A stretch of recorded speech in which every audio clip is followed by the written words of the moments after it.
நம்முடைய திரு கோட்டீஸ்வரன் அவர்கள் இணைந்திருக்கிறார்.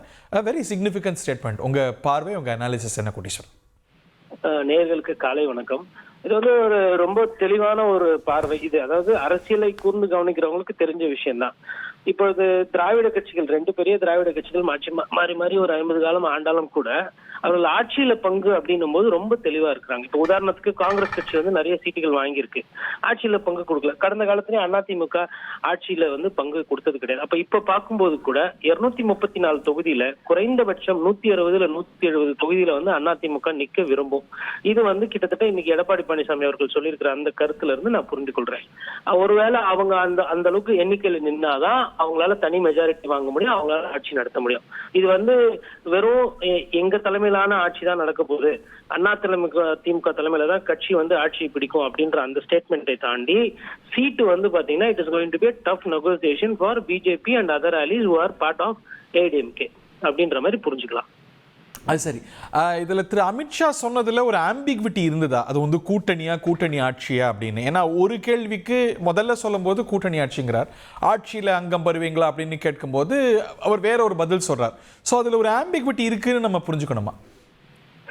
இவர்கள் எல்லாமே வந்து அரசியல்வாதிகள். அந்த அரசியல்ல வந்து ஒரு நுனி அரசியலுக்கு உண்டான அந்த இடைவெளியை விட்டு தான் பேசுவார்கள்.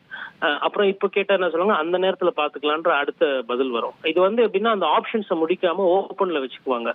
பொதுவா தேசிய கட்சி, அதுவும் பிஜேபி போன்ற கட்சி அவங்க என்ன நினைக்கிறாங்கன்னா, ஃபர்ஸ்ட் வந்து அவங்களுக்கு சட்டமன்ற உறுப்பினர்கள் எண்ணிக்கை அதிகமாகணும். இப்ப 4 இருக்கிறது 40 கிட்டத்தட்ட வரணும்ன்றது நயினார் நாகேந்திரன் உட்பட அவர்கள் இப்ப பேசி வருகிறார்கள்.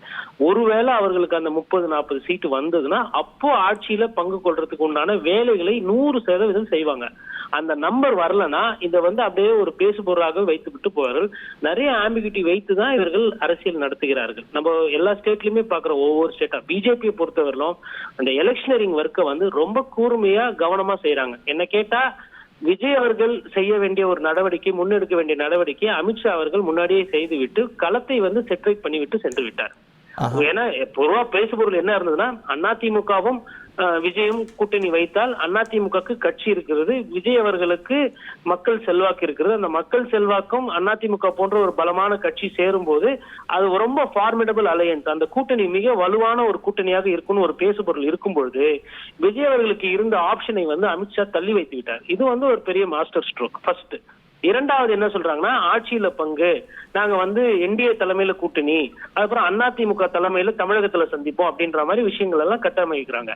இப்போ அதே மாதிரி இந்த கட்டமைப்புகளுக்கு எல்லாம் என்னன்னா, அதிமுக மூலமாக பாஜக கொஞ்சம் கொஞ்சமாக தமிழகத்தில் வளருவதற்கு உண்டான வேலைகளை செய்கிறது. திரு எடப்பாடி பழனிசாமி இதை ரிவைஸ் பண்றாரு அப்போசிஷனா இல்ல கிளாரிஃபை பண்றாரு நினைக்கிறீங்களா? ரெண்டுமே பண்றாரு, கிளாரிஃபை பண்றாரு. ஃபர்ஸ்ட் வந்து நான் தான் முதலமைச்சர் வேட்பாளர் அப்படின்றத கிட்டத்தட்ட ஆணித்தனமா திரும்ப திரும்ப பதிவு பண்றது. அதற்கு பொருள் தான் அதிமுக தலைமையிலான ஆட்சி, அதிமுகவோட பொதுச் செயலர் நானா, அதிமுக தலைமையில ஆட்சி அப்படின்னா அப்ப நான் தான் முதலமைச்சர் வேட்பாளர் என்பது பொது ஃபர்ஸ்ட் கிளாரிபிகேஷன். இல்லங்க, அது திரும்ப திரும்ப சொல்லணும். நாளைக்கு திடீர்னு வந்து ஓபிஎஸ் கேட்கிறாரு, டிடிவி தினகரன் கேட்கிறாரு, முக்கிய பொறுப்புகள் கேட்கிறாரு போது பஞ்சாயத்து வரும். நாளைக்கு இப்ப படமே பார்த்துக்கிறோம், அமாவாசைன்னு ஒரு கேரக்டர் சத்யராஜ் அவர்கள் பண்ணிருப்பாரு, மிக அருமையா காட்டியிருப்பாங்க. இப்ப இழுபறியில வந்து நிக்குது, ஒரு 5 சட்டமன்ற உறுப்பினர் வேணும் அப்படின்னும் பொழுது முதலமைச்சர் அவர் இல்ல, ஓபிஎஸ் ஒத்துக்க மாட்டேன்றாரு, அவர்கிட்ட ஒரு 10 எம்எல்ஏ இருக்கு அப்படின்னு ஒரு உதாரணத்துக்கு சொல்றேன், எடுத்துக்காட்டுக்கு சொல்றேன், நடக்கும்ன்றது அனுபவம் இல்ல. அப்படி வரும்பொழுது ஆனா நீங்க இல்ல, நீங்க அதிமுக ஆட்சியை வரணும் தான் சொன்னோம், நீங்க தான் முதலமைச்சர் இருக்கணும் அப்படின்லாம் இல்லைன்னு சொல்லிட்டு கூட இருக்கிறவங்களே பண்ணுவாங்க. அரசியல்ல யாருமே நிரந்தர நண்பர்களும் கிடையாது, நிரந்தர எதிரிகளும் கிடையாது. இவர்கள் தான் சொன்னாங்க பாஜகவோட திரும்ப கூட்டணியும் இல்ல, ஒட்டும் இல்ல, உறவும் இல்லைன்னு சொன்னாங்க. சொல்லி 12 மாசம் ஆகல, திருப்பி பாத்தீங்கன்னா கூட்டணி வைக்கிறாங்க. அதனால இந்த பொசிஷனிங்க வந்து திரும்பி அவர் கிளாரிஃபை பண்றாரு, பொசிஷனிங் ரீபொசிஷனிங் பண்ணிக்கிறாரு. அதிமுக நான் தான், அதிமுக தலைமையில தான் கூட்டணி அப்படின்னா நான் தான் முதலமைச்சர் வேட்பாளர் அப்படின்றத மக்களுக்கும் சரி, தொண்டர்களுக்கும் சரி, பத்திரிகையாளர்களுக்கும் சொல்லி இன்னைக்கு அதை பத்தி பேச வேண்டிய அவசியம் என்ன? பத்திரிகையாளர் நிறைய கேள்வி கேட்போம், கடந்து போலாம். ஆனா நின்னு பதில் சொல்றாங்க அப்படின்னா என்ன அர்த்தம்?